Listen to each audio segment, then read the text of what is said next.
Stargirl Season 1. This is the full-on spoiler review. I have a review on my blog, soundedbettermyhead.com. There's a couple small spoilers in there, but nothing like super major. So if you want to check that out first or check these both out, that's cool. I ended up giving this season a 3.5 stars out of 5. I debated going to 4 stars, but I think I'm pretty happy with the 3.5 stars. There's just enough issues with the show to keep it, from getting the highest levels. I think my biggest issue with the show is that it just tried to do too much. It tried to cram a lot of stuff into a 13-episode season. The show was basically Stargirl and her origin, but then it was also the origin of the New Justice Society. And since the villains are fairly well fleshed out and had a lot of screen time, you basically got a show about the Injustice Society. So it was a lot going on, and there's not a lot of time to tell this story. And I think a lot of things got basically pushed to the side quite often. Like I said, the show had a lot of characters. Brec Basinger, I'm not sure how to say her name, as Stargirl was excellent.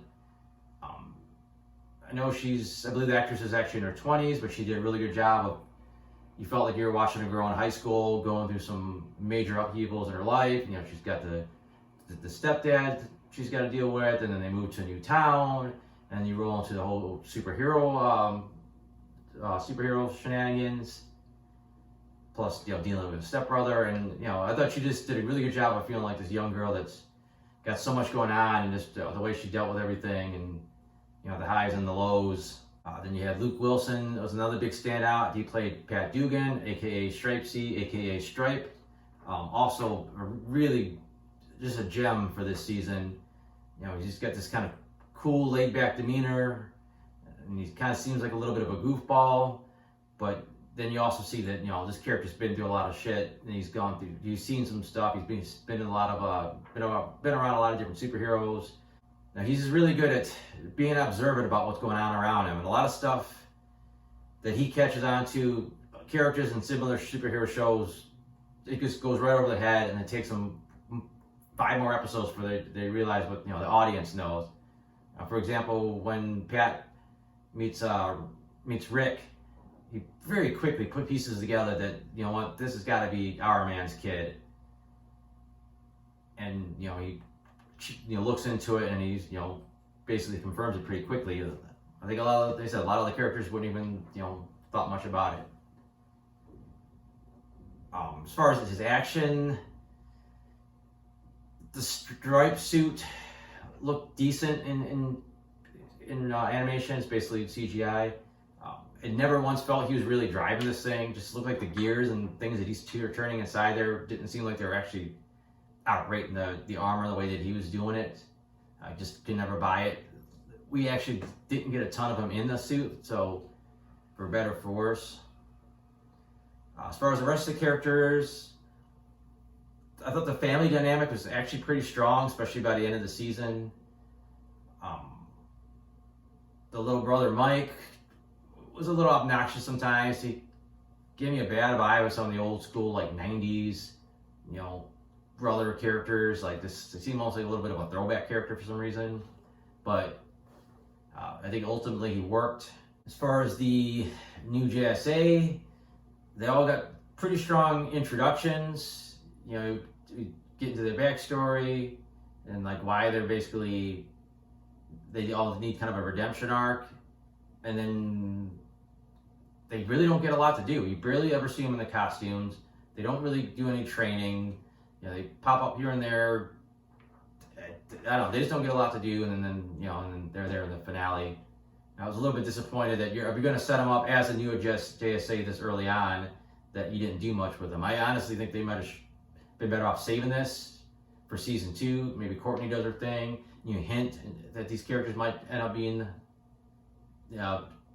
superheroes at some point, and then season finale, maybe she brings them in, and it's like, you know what, you guys, I want you to be my partners, I want you to be my team.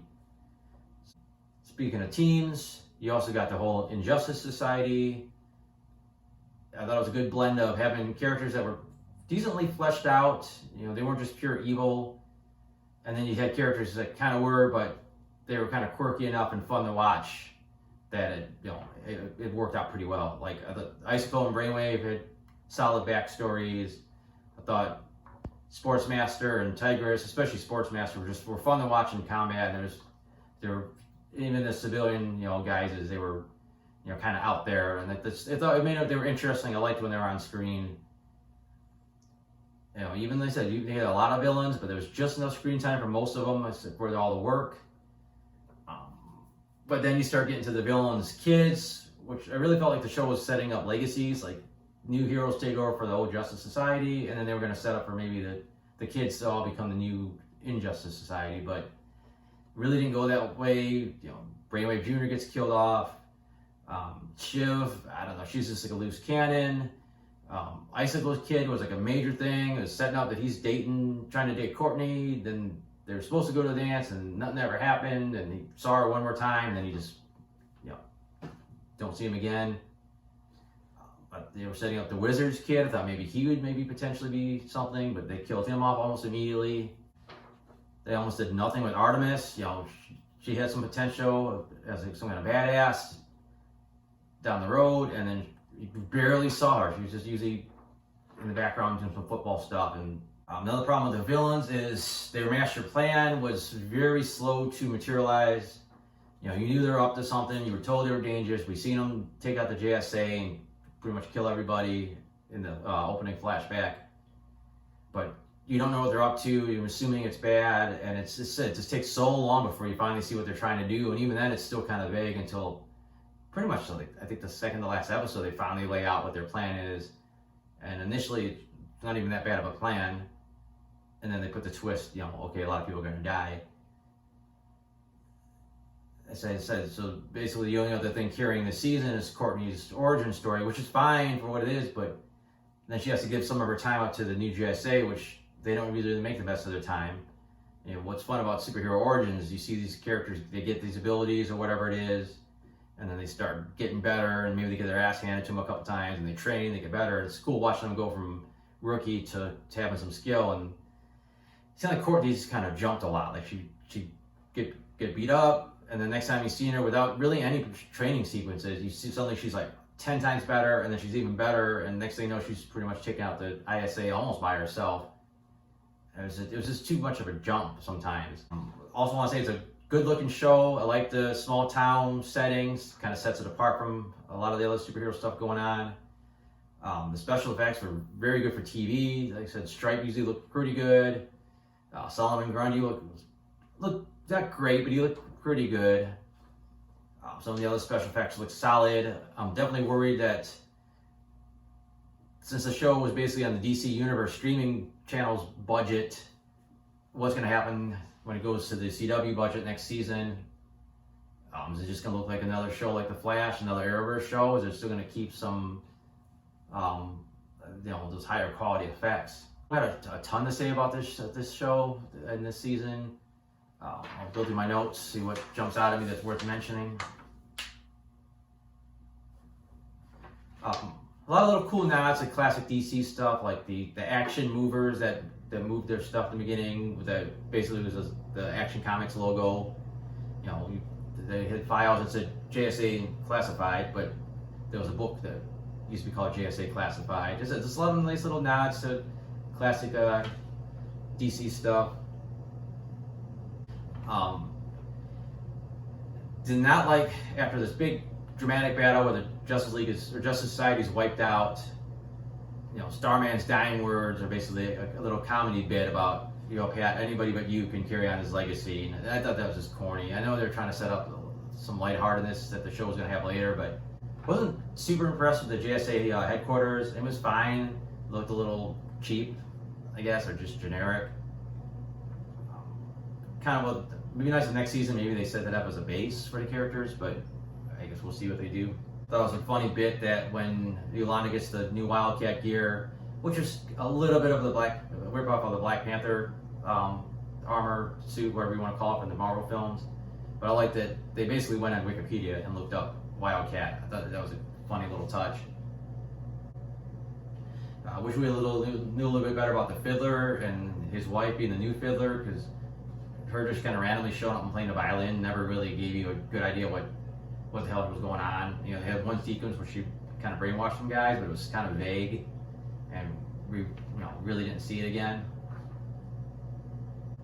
One thing that never paid off is we've seen the pen that they stole from the JSA headquarters, and I thought for sure somebody was going to end up with it, maybe even Mike, and it never really got brought up again. We saw it in her room a couple times, and then it just got dropped. Thought that might have been an interesting way to get him involved. He's got the genie that's in the pen, and that could be season 2, but I still might do it. The fight scenes in general weren't bad. It was definitely a little bit heavy on the wire work, and sometimes it looked a little off. Didn't always look too grounded, but they had some good choreography, and I liked the concept of what they're doing, but I thought the actual finished product wasn't always that great. Pretty clever with Pat faking the car accident to explain away Courtney's injuries.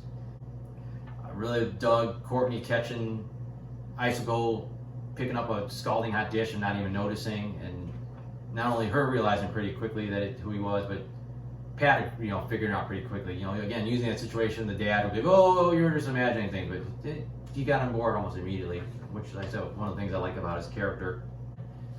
It was set up that the ISA was this lethal, and they wiped out the highly trained Justice Society in their own, building, and then these kids pretty much mopped the floor of them that barely knew their own powers, and pretty quickly at that. So I don't know. I thought that was kind of weird. I thought that was a letdown, especially they said not